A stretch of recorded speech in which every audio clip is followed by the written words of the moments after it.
आपण मानके मो नमस्कार। आज मैं पूज्य आशाराम जी बापूंकर आत्मसाक्षात विषय पढ़ी आपण मानके सुना। परदिन सकाले बॉम्बे रे ब्रजेश्वर ठारे से पहुँचिले, जोठारे तांका सद्गुरुदेव परम पूज्य श्री लीला साहजी महाराज एकांत वास करिबा पई पदार्पण करथिले।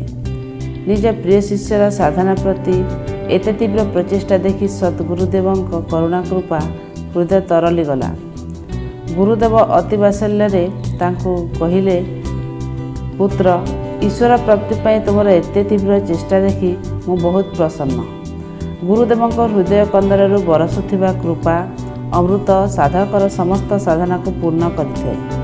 पूर्ण गुरु शिष्य को पूर्ण गुरुत्व प्रदान करी सुप्रतिष्ठित करि देथिले।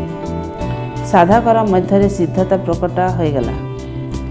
विक्रम संवत 2021 आश्विन मास शुक्लपक्ष द्वितीय दिन अर्थात 7 अक्टोबर 1964 बुधवार दिन मध्याह्न 2:30 समय रे तांकर आत्मसाक्षात्कार हो गला। से आसुमल संत आशाराम जी महाराज हो गले।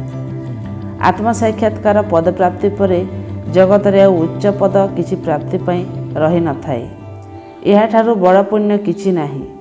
एही प्राप्ति मनुष्य जीवन श्रेष्ठ प्राप्ति अटे, जहार महिमा वेद उपनिषद आदि कालरू गान करी आसिछंती।